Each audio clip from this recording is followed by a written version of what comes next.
experiências com o Deus vivo, né?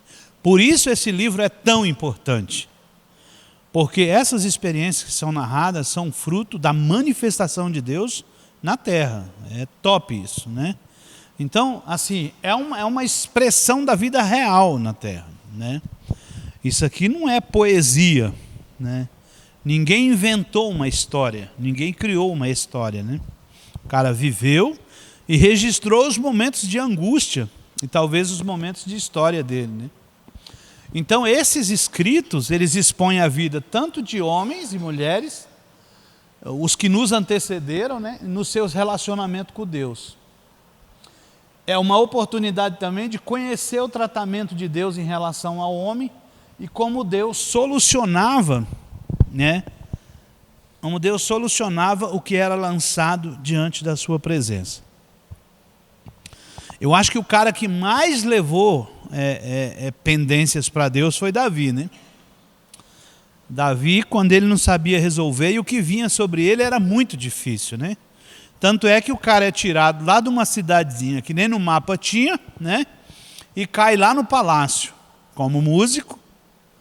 E alguns anos depois ele já era capitão da guarda do cara, amigo do filho do rei, né?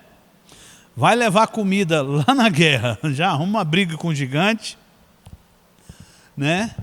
Mata o gigante, casa com a filha do rei. Daí a pouco era chefe do exército do rei. E quando você lê no fim da vida dele, farto de dias, né? Dinheiro no bolso, ele fala assim, mas quem era eu? Um caipira, né? Não tinha nada. E sou o rei de uma das nações mais importantes da terra. Então essa reflexão é importante a gente fazer de como Deus gradativamente tira alguém do anonimato e leva para uma vida expoente, né? Todo mundo conhece Davi hoje, né? Davi é conhecido por causa dessas experiências com Deus. E você vê muitas pessoas na Bíblia que também se tornaram conhecidos por causa das experiências com Deus. Tem uma lição mesmo nesse módulo de fevereiro aqui, de janeiro? É janeiro, daquela mulher pecadora e o Simão, né? Que ela chega, entra na casa do fariseu lá e começa a lavar os pés de Jesus, né? Beijar os seus pés, e Jesus vai dar uma sentença sobre aquela mulher, que os pecados dela estavam perdoados e que onde fosse pregado o evangelho, a história dela seria contada para a memória dela. Então nós só conhecemos a história dessa mulher por causa de uma experiência que ela teve com Deus, e essa experiência fez que o nome dela fosse citado. Quando você estuda a genealogia, por exemplo, do Cirineu, ele carregou muito pouco a cruz de Jesus, né? Mas quando você pega lá e vai estudar, como Deus mudou a sorte de toda a família, por causa de um encontro ali, momentâneo com o Senhor, e esse encontro foi suficiente para colocar o nome desse cara na história. Davi é um desses gigantes, né? Então se você vai em Israel, você vai chegar lá e vai olhar na bandeira, vai ver a estrela do cara. Os hotéis, os hospitais são tudo King Davis, né? Para onde você olha está rei Davi. Por quê? Viveu piamente na presença do Senhor. Não esperava nada disso. Não esperava que fosse reconhecido. Quantos anos depois, né? Quase 3.000 anos depois, ele jamais pensou que fosse ser reconhecido dessa forma. E talvez ele nem queria isso, né? Aqui, deixa eu ler esse aqui que está verde, está pior ainda. Podia ter colocado outra cor. O salmo que abre o livro nos diz: como é feliz aquele que não segue o conselho dos ímpios, não imita a conduta dos pecadores, nem se assenta na roda dos zombadores. Alguns escritores consideram tanto prólogo quanto síntese de uma teologia vivencial. Transcrevemos a seguir alguns textos que detalham esse aspecto. O que é um prólogo? É a mesma coisa que o índice de uma obra, né? você pode colocar isso aqui tanto na introdução de uma obra, como lá na sua conclusão. Esse versículo tanto introduz um assunto, como fecha também esse assunto. Essa é a beleza literária, né, dos Salmos. Aí Isaltino Gomes diz bem assim: o Salmo 1, por exemplo, foi colocado como o primeiro dos Salmos premeditadamente. Ele tem uma verdade para mostrar aos leitores. Só há dois caminhos por onde uma pessoa pode andar. Ele é prólogo e, ao mesmo tempo, uma síntese de todo o saltério. Nós estamos falando de quase 1000 anos antes de Cristo, não é isso? Quase 1000 anos antes de Cristo. Aqui, quase 1000 anos antes de Cristo, eles já tinham noção de que o mundo está dividido em dois. Né? O mundo está dividido em dois. Tem as coisas celestes e as coisas terrenas. Você sabe quando a filosofia grega foi pensar nisso? No século V.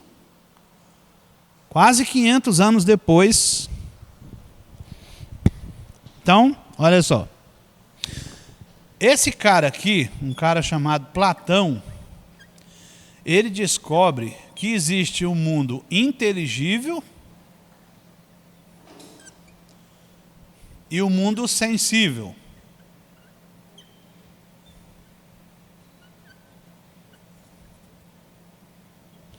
Sensível. Então o mundo inteligível é o quê? Aquele que está na nossa mente, né? Eu não posso pegar nada da sua mente. O mundo material, aquilo que eu posso tocar. Século IV. A filosofia vem fazer essa distinção. Esse outro aqui, só que esse cara aqui, ele descobre que o conhecimento está aqui, ó. O conhecimento está no mundo da razão, não é isso? Todo conhecimento, segundo ele, acontece no mundo da razão, em cima e não embaixo. Diz ele que embaixo são meras distrações. As coisas que tem aqui, que nós tocamos, são meras distrações.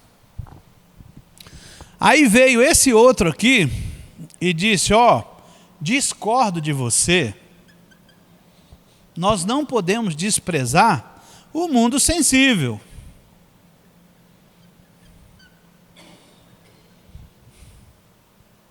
Porque como que eu vou conhecer as coisas se eu não tocar nelas, né?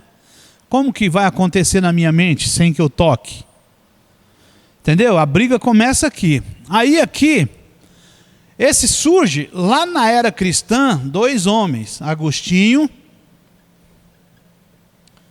e Tomás de Aquino. Já ouviram falar dele? Já leram alguma coisa sobre esses dois homens? Esses caras, quando eles vão evangelizar os gregos, ó que missão. Sair lá da Ásia para evangelizar os gregos. Agora eles vão para o berço do conhecimento, e aí eles vão numa expectativa, né? Cheios do poder de Deus. E eles diziam assim, nós vamos ver se nós encontramos alguma coisa naquela filosofia grega que pode ajudar a gente, né? Ou que se identifica com a nossa fé. Vamos ver se o conhecimento desses caras tem alguma coisa a ver com o conhecimento de Deus. Chega lá, o Agostinho de Hipona, ele se apaixona pelo conhecimento do Platão, porque casa com um versículo bíblico que diz que acontece lá em cima o conhecimento. Então nós precisamos crer para conhecer. Mas o Tomás de Aquino se encanta pelos ensinamentos do Aristóteles, que não pode desprezar o que nós temos materialmente.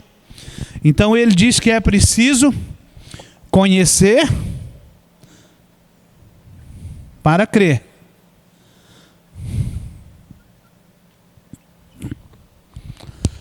Aí chegou no impasse. É conhecer para crer ou crer para conhecer?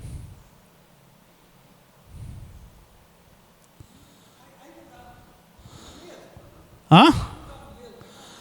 Você acha que dá?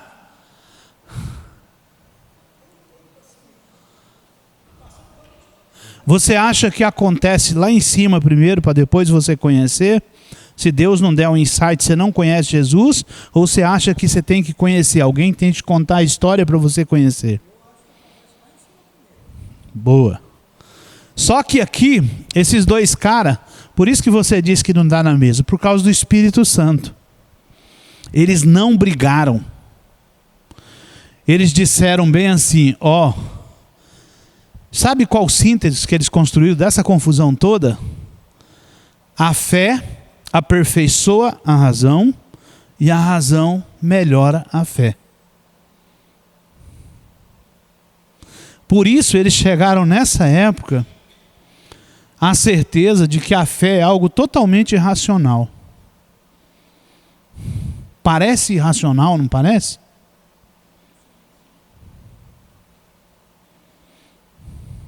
Né?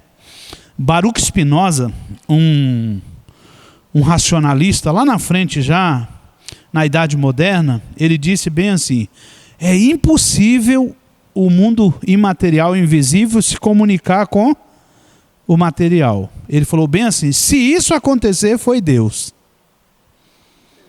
Hã? Creu. Por quê?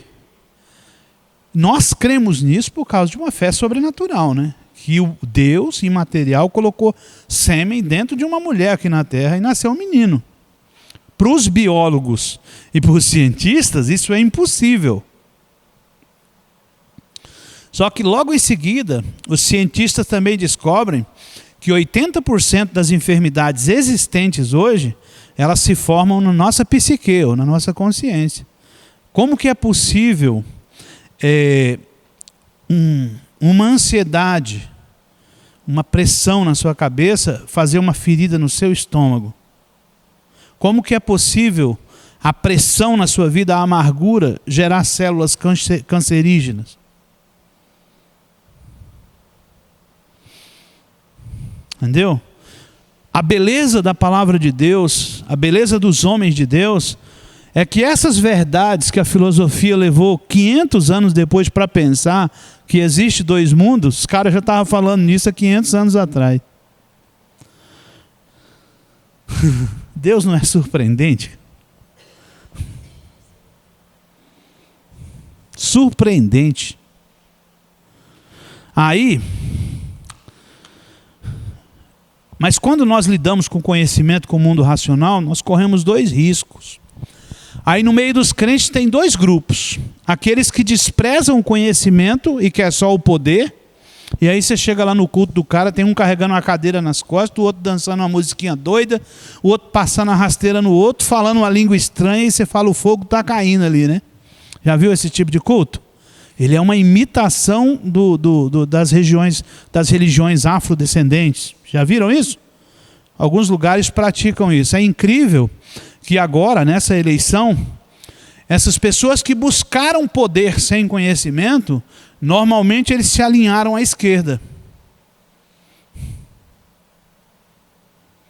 E os que buscaram conhecimento sem o poder, tornaram-se soberbos, presunçosos. Então o equilíbrio da vida espiritual, o equilíbrio do sucesso desse cara de Davi, está em estar constantemente na dependência do Senhor. Quando ele tinha um exército muito poderoso, ele estava na dependência do Senhor. Mas quando ele estava ameaçado, quando ele teve que fugir de Saul, ele também se colocou nas presenças do Senhor. Quando ele teve a oportunidade de matar o cara, né? Ele disse que não tocaria no ungido de Deus, teve que correr, teve que fugir para não matar. Ele também estava na presença do Senhor. Quando ele reúne aqueles 400 homens endividados, né? Ele também estava na presença do Senhor. Então, a vida com Deus, ela é surpreendente, porque Deus escreve o fim da história do jeito que Ele quer. E geralmente o fim da história que Deus escreve, mesmo que seja uma história trágica, não é... Nós ficamos na história, mas é para glorificar Ele. Moisés fez tudo. Chegou para entrar, ele falou assim, tu não entra, porque quem vai ser glorificado sou eu, não você. E quem é Moisés? É um mega homem de Deus. Um cara que falava face a face com Deus, conversava com Deus, dialogava, discordava de Deus. Imagina discordar de Deus, né?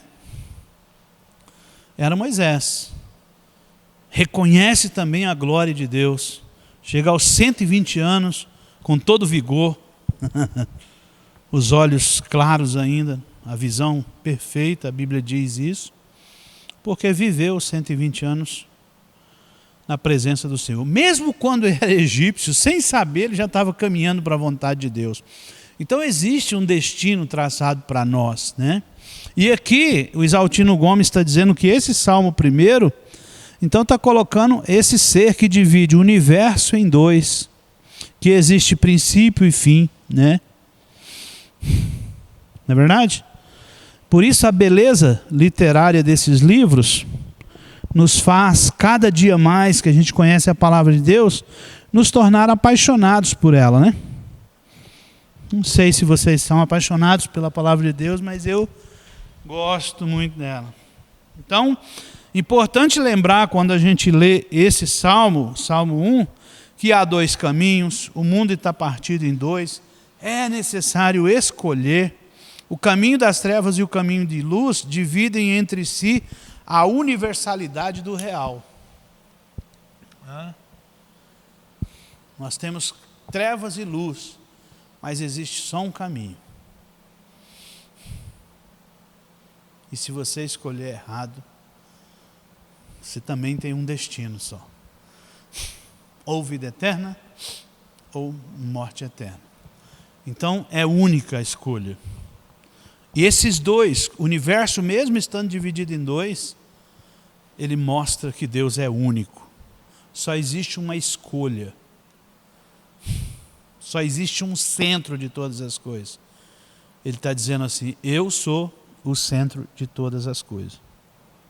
Ficou claro? Ficou claro? Tá bom, né? Corroborando o assunto dos medievais ali, que pegaram o gancho dos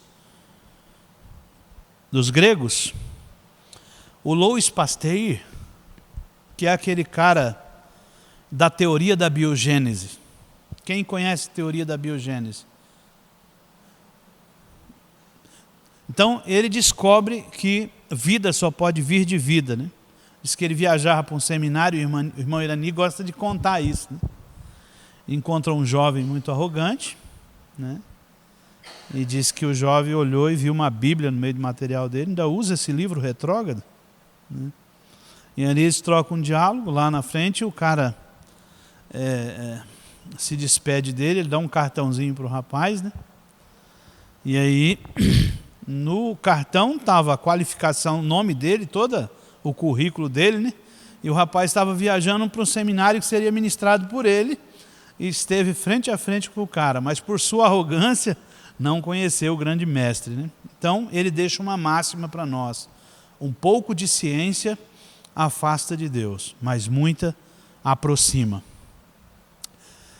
É incrível como os maiores cientistas estão no meio daqueles que creem, né? Aí o João Calvino disse assim: a esse livro costumo denominar uma anatomia de todas as partes da alma, pois ninguém descobrirá em si mesmo um único sentimento cuja imagem não esteja refletida nesse espelho. Mas ainda todos os sofrimentos, tristezas, temores, dúvidas, esperanças, cuidados, ansiedades, em uma, todas as suas agitações tumultuosas, em que a mente dos homens costuma se envolver, o Espírito Santo aqui as apresentou fielmente. Eu acho que não tem nenhum tipo de experiência que nós possamos ter debaixo do céu que nós não encontramos nesse livro, né? Assassinato, adultério, medo, incerteza, né? Depressão, ansiedade, incesto, né? É um compilado de manifestações que a nossa alma pode sofrer e que também pode produzir.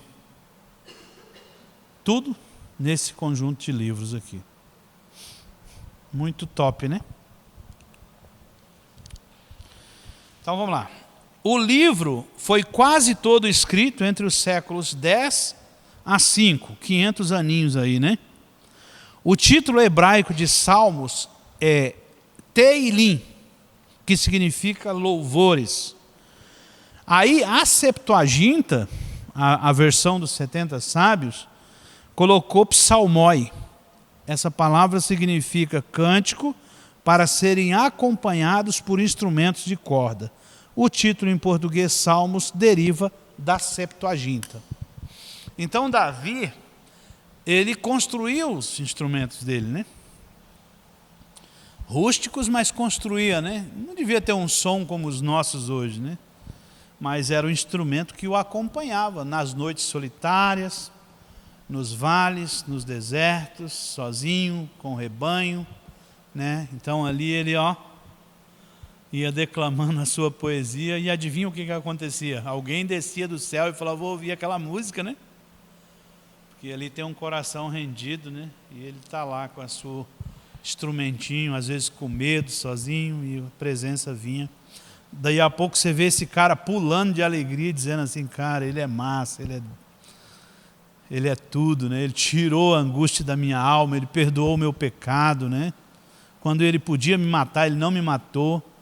Ele está vendo ele revelar isso através de um salmo, através de um escrito, através de uma poesia, dizendo para nós de uma experiência muito particular dele, que serve para nós hoje.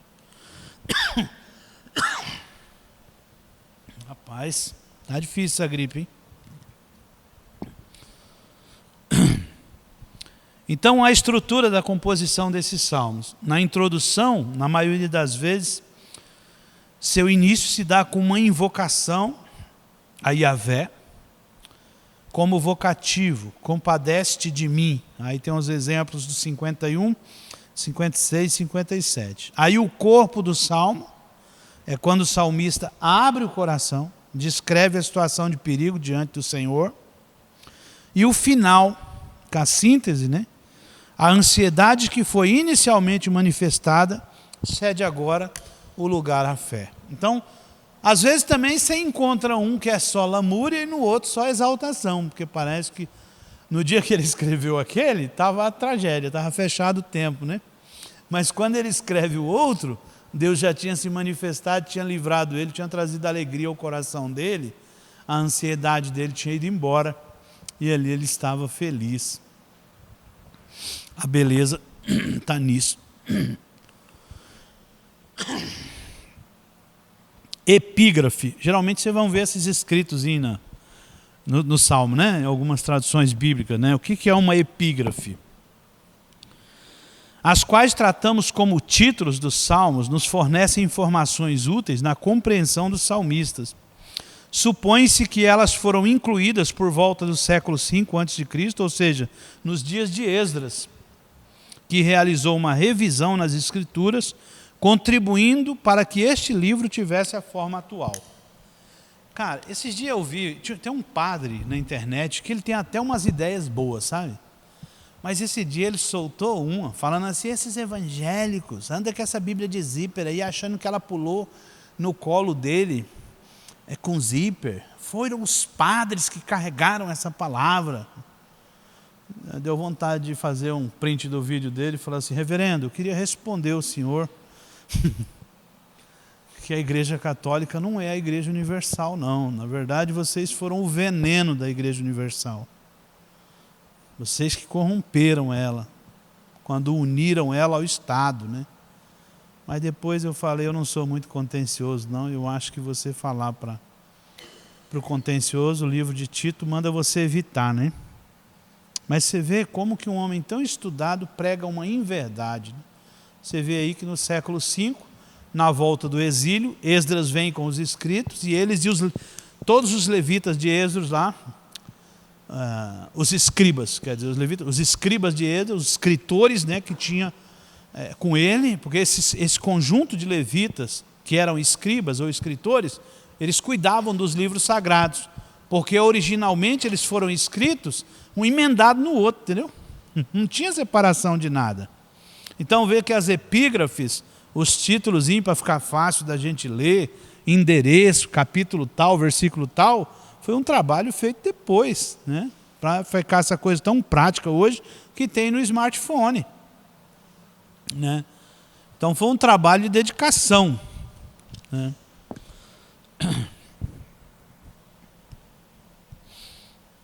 Mais um. Títulos que indicam o caráter dos salmos. Então, 43 dos 150 salmos são indicados como sendo o salmo, 5 como oração, 1 como louvor, 6 como mictã, né? Salmo do precioso segredo, ou seja, um ensinamento, uma regra de ouro. 12 como machil, né? Um salmo de instrução, né? 1 como shigayon, que significa uma confissão, e aí ele vai colocando 8 como um salmo, um cântico, né? 8 como um cântico, um salmo invertido, um feito para tocar, outro feito para declamar. 15 como um cântico de degraus, nós vamos ver isso aqui depois. Um salmo de ação de graça e um machil de cântico, ou seja, um cântico de uma instrução através de música. Então, todos os salmos, a maioria deles são classificados nessas formações aí. Mas geralmente são instruções através da música ou músicas que nos passam instruções. Aí tem os de conhecimento, os de ações de graça, os de louvor. Mas o fantástico e a característica da poesia hebraica é o compromisso com a exaltação ao Senhor. O compromisso com a seriedade do Senhor, o compromisso com a divindade de Deus, o compromisso com a verdade de que Deus é todo soberano e poderoso, né? Então, todos os salmos, se você ler um salmo de ação de graça, ele vai exaltar o Senhor. Mas se você ler um machil, um salmo de conhecimento, ele também vai exaltar o Senhor. E depois vocês olham direitinho no slide, tá? Então vamos lá. Podia ter colocado fundo branco, né?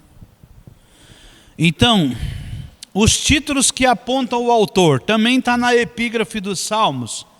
Então, 12 é de Asaf. Davi escreveu 73. Etan escreveu 1. Emã escreveu 1.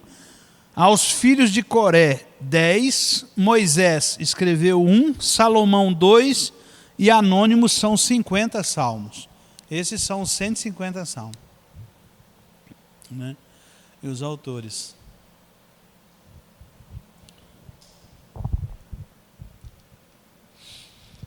Diz que dentre esses anônimos aí, tem alguns do rei Lemuel, né? O rei Lemuel era um amigão do Salomão, contemporâneo da época, cheio da grana também, né? Então ele escreveu. Essas são. Aí do outro lado tem títulos indicando objetos e ocasiões. Para o sábado ele escreveu 92, o 92, de ações de graça o Salmo 100, para trazer a lembranças 38 e 70, para ensinar o Salmo 60, do aflito 102 e Salmo de louvor.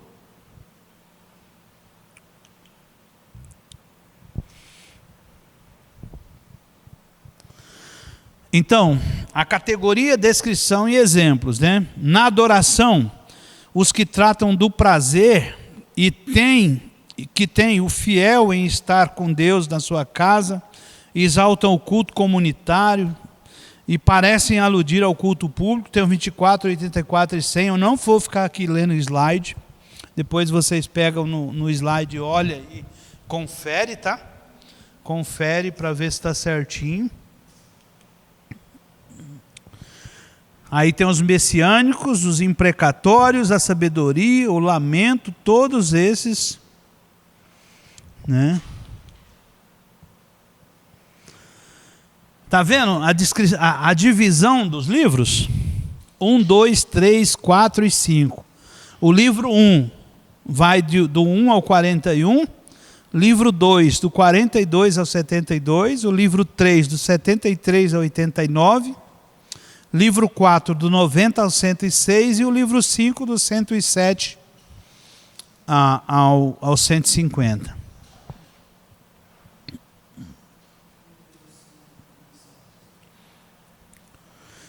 No livro 3, a maioria é de Asaf. No livro 4, a maioria são anônimos. No livro 2, a maioria de Davi, os filhos de Coré. E no livro 1 também, a maioria de Davi.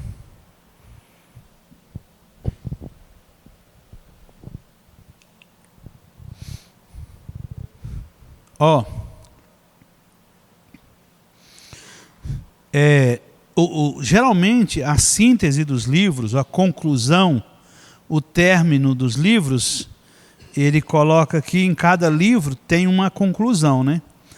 O 41:13 pode ser citado como a conclusão do livro 1. Louvado seja o Senhor, o Deus de Israel, de eternidade em eternidade.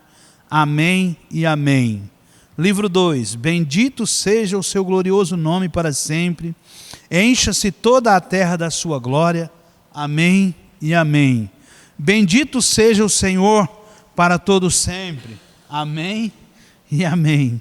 Bendito seja o Senhor Deus de Israel, por toda a eternidade, que o povo diga amém e amém, e tudo o que tem vida, louve ao Senhor, aleluia. Então vamos lá. Eu coloquei aqui algumas diretrizes para a leitura dos salmos aí, para a interpretação deles, e nós vamos ver, né? Uma boa compreensão dos princípios da interpretação nos poupa de muitas dúvidas, né? Dos erros que praticam com os salmos, como também com outras partes das Escrituras. Então, nós temos que ter em mente que a Bíblia explica a Bíblia, né? Então, se você entende que esse salmo faz alusão a uma história que aconteceu lá no livro de Crônicas, nas Crônicas dos Reis, então você vai ler a história e vai casar as informações, não é isso? Para que você não venha fazer firula com a palavra de Deus. Não é isso? O que mais? A Bíblia deve ser lida sobre ao menos 3 distintos pontos de vista, nenhum dos quais é completo em si, e cada um sozinho é capaz de ser mal entendido. Estes são os 3: histórico, profético e espiritual. Então, a Bíblia é um livro histórico? Mas ele não é cronológico. E por não ser cronológico, eu tenho que ter o cuidado de encaixar as histórias, né? É um livro profético, por quê? Porque mostra uma visão, sinaliza algo, né? Mostra uma direção, né? Revela algo, por isso é profético. E é espiritual, extremamente espiritual, porque tanto mostra a relação de um homem consigo mesmo, e desse mesmo homem que relaciona-se consigo mesmo, com o seu Deus. Não é isso? Por isso, o livro. Se ele não for analisado dessa forma, se esses 3 princípios, né, o histórico, o profético e o espiritual, não estiverem casados, ele se torna perigoso, né? Qualquer história, qualquer texto fora do contexto, vira o quê? Pretexto, né? Então é preciso ter esse cuidado. Eu não vou dizer só com a Bíblia, mas com qualquer literatura. Se você pega uma informação, uma literatura secular, e que você não concorda, você tem que buscar autores que contrapõem a ideia, né? Opa, vou ver alguém que discorda disso, né? Porque daí você entende quais foram as motivações históricas, né, que levaram essa pessoa a escrever dessa forma. Igual, por exemplo, aquele salmo que diz que os que semeiam com lágrimas, né, trarão os seus feixes, né? A visão poética desse texto é de alguém que está passando por dificuldade, né? E logo em seguida vem o refrigério de Deus. E pode ser entendido espiritualmente assim? Pode. Mas segundo os historiadores, o salmista passa e as colinas do Negueb, elas ficavam parte do ano, depois vocês pesquisem na internet essa história que é bem legal, elas ficavam cobertas de gelo, entendeu?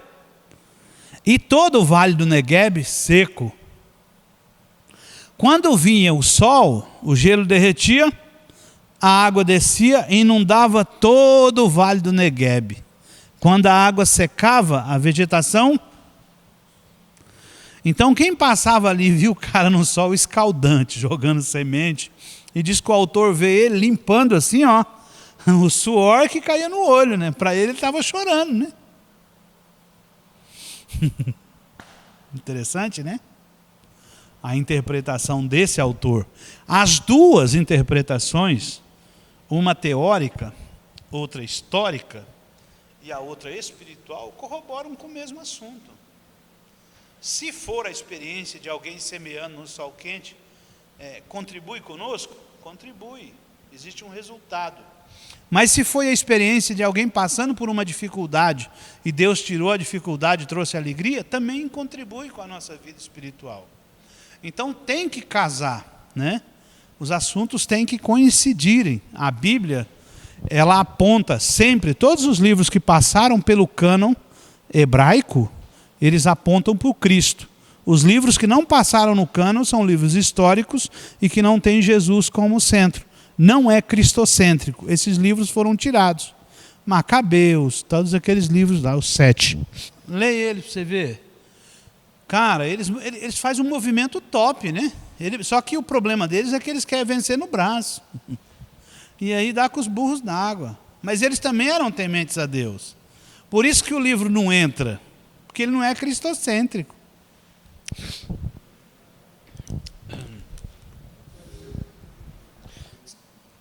Ó, ele está falando do Salmo 3 aqui, que nós vimos. Quando Davi fugia de Absalão, Davi sofreu muito com esse filho, né?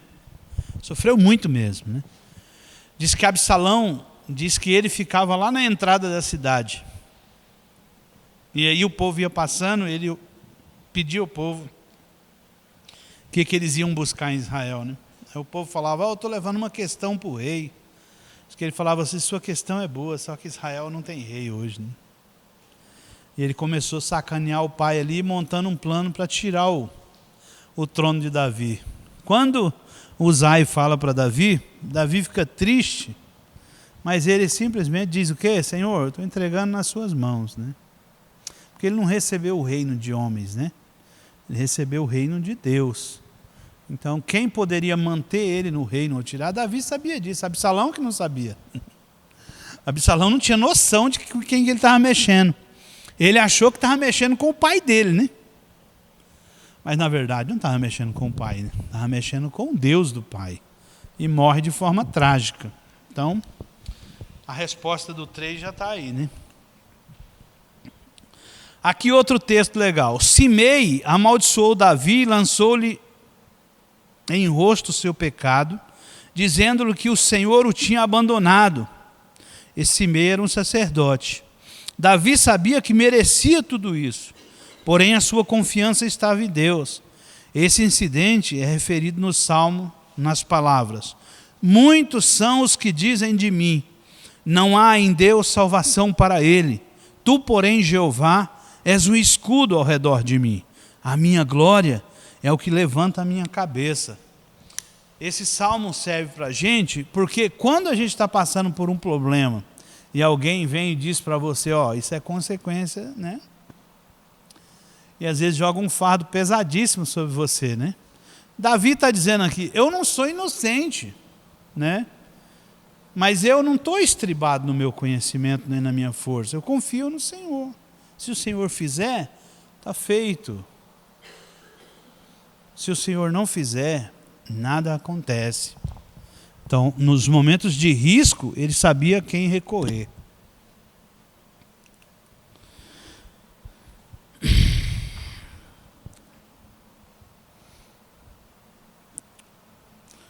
Aqui também descobriu o que é um saltério. Descobriram aí pelo texto?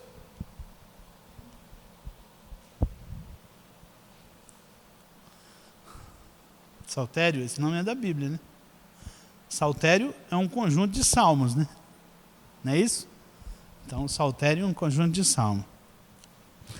O Salmo 72, vemos que foi escrito por Salomão logo antes ou depois da morte de Davi, e que é um salmo escrito com a convicção de que, visto Deus o ter colocado sobre o trono, ele o há de manter e abençoar ali. Então, Salomão já foi para o trono com essa certeza de que ele não tinha feito nada, de que tudo aquilo era uma herança. Né?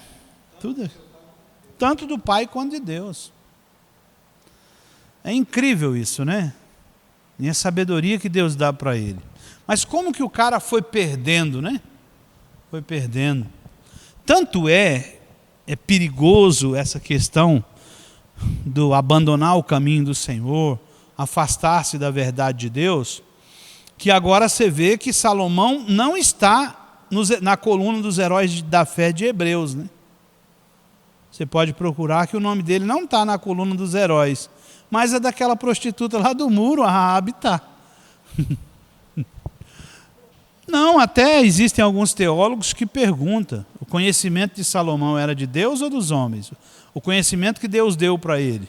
Aí eu fiz outra pergunta para a pessoa, existe conhecimento que não seja de Deus? Até o científico é de Deus, né? Até o conhecimento científico é de Deus. Então não existe conhecimento que venha do homem. Por mais que o homem seja racional, todo conhecimento, capacidade de desenvolvimento do homem é de Deus. Tanto é que os povos que mais prosperam são os povos que têm fé. Os povos que praticam fideísmo, eles não têm prosperidade. Então, fé e fideísmo. Qual a diferença entre esses dois termos? Esse significa obediência cega.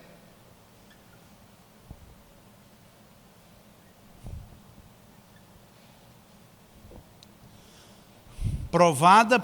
O que prova a fé, Jesus?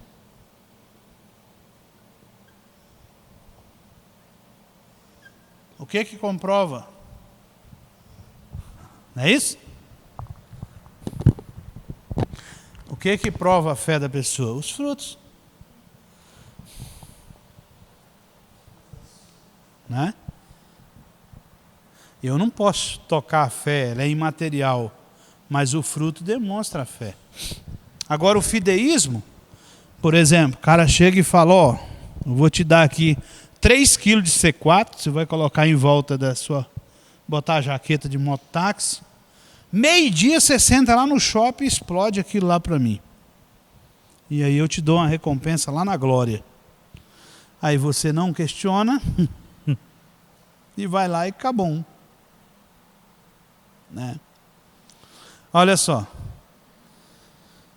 O irmão, o missionário que estava lá, ele falando sobre que o Nepal é um dos países que mais tem divindades. Né? Lá tem cerca de 30 mil deuses. Né? Diz ele que viu um grupo de mulheres com os cabelos todos compridos. Ele falou assim, vamos lá ver que Deus é aquele ali. Chegou lá, tinha um pedaço de madeira com uma mecha de cabelo pendurada e aquilo era um Deus. Então diz ele que tem Deus de todos os tipos. Né? O não conhecer a verdade é uma coisa difícil. A ignorância cega também é difícil.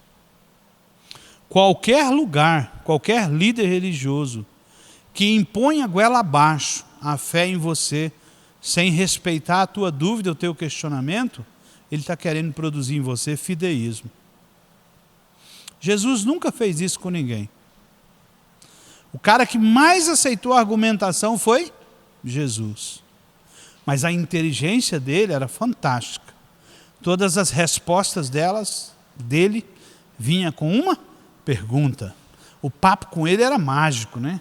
Você estava num estágio, a outra pergunta dele já te lançava mais para cima ainda. Então Jesus, antes de terminar a história com você já disse, não, para, que eu já entendi. Né?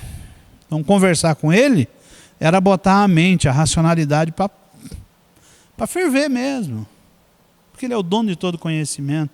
Não conheço ninguém que teve um bate-papo com ele, não saiu com dúvida. Não tem, ele é a fonte de todo conhecimento. Né? É fantástico. Você lê os escritos da Bíblia, todas as pessoas tiveram um bate-papo. Nicodemos mesmo. Aí de noite, ali na calada da noite, para não ser visto por ninguém, né? Jesus faz algumas perguntas para o cara. Algumas perguntas, rapaz, tu é mestre em Israel, não sabe disso, né? O vento sopra, você vê o barulho de tudo, mas não sabe para onde vai, nem de onde vem. Assim é o nascido do Espírito. Morreu o assunto ali, não se fala mais em Nicodemos. A hora que ele morreu, todos os discípulos tinham andado no pé, quem se manifesta? Nicodemos diz, eu quero o corpo do mestre para sepultar.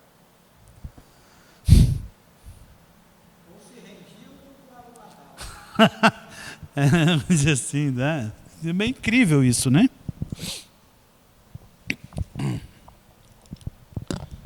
Mas agora o espiritual. O aspecto espiritual se refere a tal tipo de estudo que tem por único objetivo satisfazer a necessidade do coração. Visto que o salmo compõe-se principalmente de orações e louvores, eles podem tornar-se a nossa linguagem em toda a classe de circunstâncias e experiências. Então vamos lá, já falei sobre isso. Agora, os salmos agrupados. Dos salmos 120 ao 134, esse conjunto de 15 salmos, eles são considerados o salmo dos degraus. Segundo algumas tradições, no templo, na entrada do templo, tinha 15 degraus. Então existia uma penitência ali, né? Então cada degrau você falava um salmo e ia subindo. É igual o terço, né? O terço tem o rosário tem 150 bolinhas, né? Agora o terço, aí eles diminuíram. Porque não dava para rezar os 150 numa...